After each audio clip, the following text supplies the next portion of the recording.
Good morning student.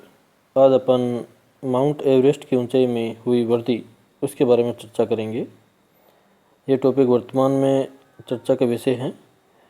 इसमें मुख्यतः अपन mount Everest के बारे में, माउंट एवरेस्ट की ऊंचाई फिर से क्यों मापी गई है और एवरेस्ट की ऊंचाई के मापने का इतिहास क्या है और अन्य प्रमुख बातें और प्रश्न उसके बारे में अध्ययन किया जाएगा।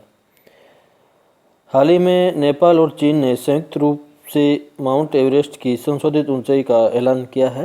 अर्थात दोनों देशों ने मिलकर, नेपाल और चीन ने माउंट एवरेस्ट की ऊंचाई को वापस एक बार फिर परिवर्तित रूप में दिखाया है। माउंट एवरेस्ट की ऊंचाई में 0.86 मीटर की वृद्धि हुई है। ये संशोधित ऊंचाई 8,848.86 मीटर मापी गई है। आपको बताएं, इसकी मौजूद ऊंचाई, वर्तमान में इसकी ऊंचाई 8,848 मीटर मानी जाती है। अर्थात 0.86 मीटर की ऊंचाई में वृद्धि मानी गई है। लगभग एक साल पहले दोनों देशों ने माउंट एवरेस्ट की ऊंचाई को फिर से मापने का निर्णय लिया था, चीन और नेपाल ने। माउंट एवरेस्ट के बारे में आगे चर्चा करते हैं। माउंट एवरेस्ट को नेपाल में सागरमाथा के नाम से जाना जाता है। विश्व की सबसे ऊंची पर्वत चोटी है, समुद्र लेवल से, सी लेवल से। चीन और नेपाल के बीच हिमालय में स्थित है तथा मान हिमालय या चीन और नेपाल के बीच हिमालयन पर्वत श्रृंखला में स्थित है। सर जॉर्ज एवरेस्ट के नाम पर इस पर्वत का नाम माउंट एवरेस्ट पड़ा था। सर जॉर्ज एवरेस्ट उपनिवेशिक काल के भूगोलवेत्ता थे जो ब्रिटिश के रहने वाले थे। जॉर्ज ने 19वीं शताब्दी के मध्य में भारत के महासर्वेक्षक के रूप में कार्य किया था। भारतीय, नेपाली, तेंजिंग नोर्गे और न्यूजीलैंड के एडमंड हिलेरी ने पहली बार 1953 में माउंट एवरेस्ट फतेह किया था। माउंट एवरेस्ट की ऊंचाई फिर से क्यों मापी गई, इसकी चर्चा करते हैं। 1954 में सर्वे ऑफ इंडिया द्वारा एवरेस्ट की आधिकारिक ऊंचाई 8,848 मीटर मापी गई थी, जिसे अब तक व्यापक रूप से स्वीकार किया जाता रहा था।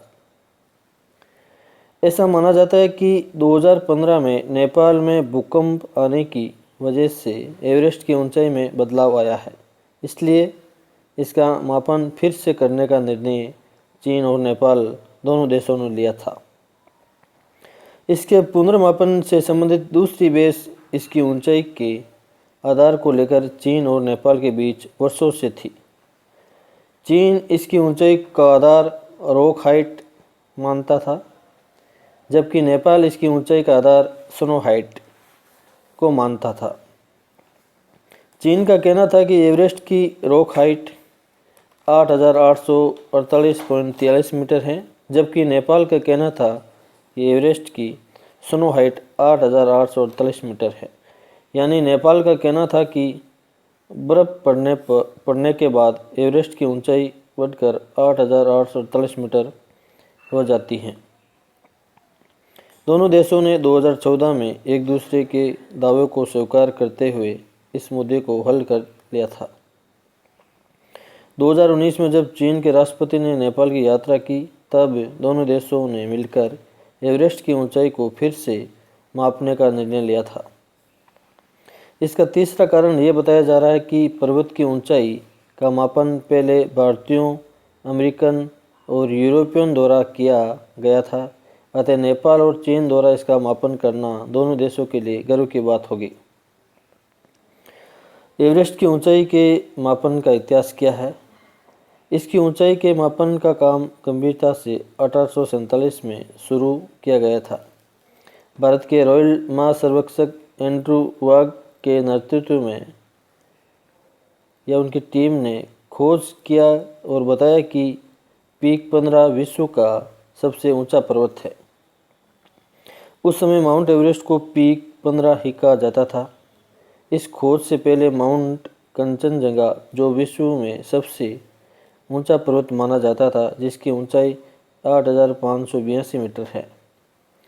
वॉग की टीम ने एवरेस्ट की ऊंचाई 29,000 फीट यानी 8,839 मीटर बताई थी। हालांकि एक रिपोर्ट के अनुसार इस आंकड़े को विश्वसनीय बनाने के लिए इसमें 2 फीट और जोड़कर 29,002 फीट कर दिया गया था, जो 8,840 मीटर के बराबर हैं।